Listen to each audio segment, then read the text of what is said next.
சுட்டி TV.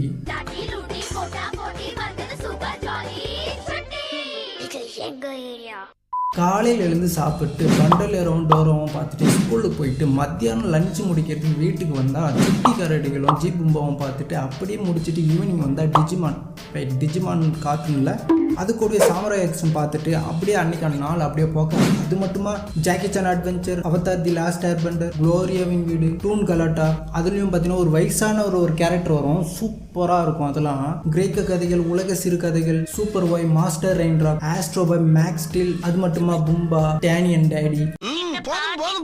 List பெருசா போய்கிட்டு இருக்கு. சுட்டி டிவியும் 90s கிட்ஸுடைய திரும்பவும் இந்த டைம் வராதா, திரும்ப அந்த கார்ட்டூன் ஷோஸ்ல திரும்ப டெலிகாஸ்ட் பண்ண மாட்டாங்களா, இப்போ வரைக்கும் எங்கிட்டு இருக்காங்க. அந்த அளவு பார்த்தீங்கன்னா சுட்டி டிவி பார்த்தீங்கன்னா 90s கிட்ஸுடைய லைஃப்ல ரொம்பவே முக்கியமான ஒரு பார்ட்டை வந்து இப்போ வரைக்கும் இருந்துட்டு இருக்கு. பட் சுட்டி டிவி தான் அதை வந்து கண்டுக்க மாட்டிருக்கேன். நாங்கள் சுட்டி டிவி